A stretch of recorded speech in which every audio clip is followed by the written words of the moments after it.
Hey, yo, what's up? Brother Abstract.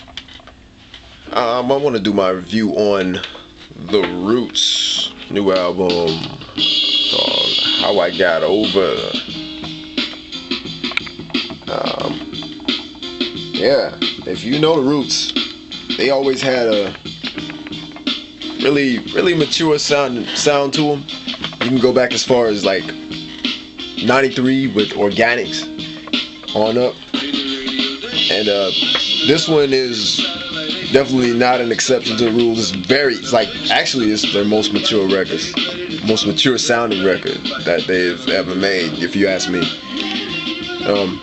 A lot of people thought they were gonna kind of have more of a polished sound now that they're on now that they're the house band for Jimmy Fallon, but actually, they're just as raw as they were from jump. I mean, that's one thing you don't have to worry about with the Roots. They don't seem to ever stray away from their edginess, and I think a lot of that is due to Black Thought's rhyming patterns and skills. He's not really that much of a compromising type of rapper. He's gonna go at it and go at it hard.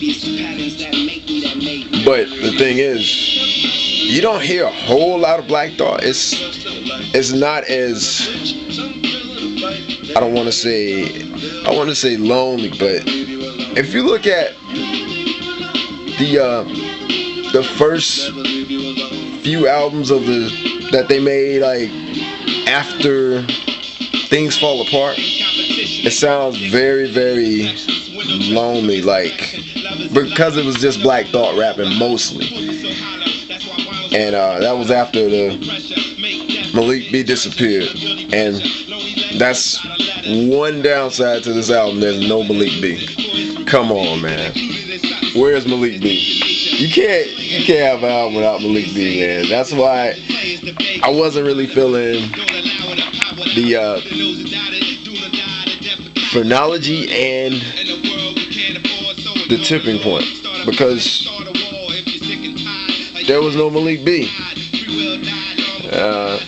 I don't know what happened to him on this record, but I'm not feeling that at all. But they made up for it with guests like Fonte and Blue and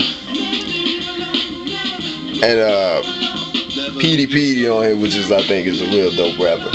But some of the dopest cuts on here are like Radio Days, the one I'm listening to now. It's awesome track. And there's another one where Thought is rapping on by itself. It's called Doing It Again, and it's awesome. Like, that's classic Black Thought, because he just keeps spitting. He spits like straight through the record, and like you're like, dang, he ain't lost it at all. But yeah, one thing I did notice, there are a lot more vocalists, like, a lot more singers on the hooks, and that's not a bad thing. It's just a welcome change. I think they're allowed to change. You can't do the same thing over and over again, which the Roots never did. They always changed the sound of each record. But yeah, that's my review. Oh, another thing I would like to add is just, like, I don't know if it's just me. It might be just me, but I think a lot of records tend to change their sound as it goes, as you listen to it. Like, I think the second half of the record sounds a lot different from the first, and I guess you can split it up right where it says Dillitude. There's an interlude. I think it's like a tribute to Jay Dilla and Ba10, which I'm glad they did. It's like a short instrumental, but after that, it kind of has a more a more relaxed sound to it. But it's a good record. Pick it up. The Roots, How I Got Over. Boys doing their thing. I'm out.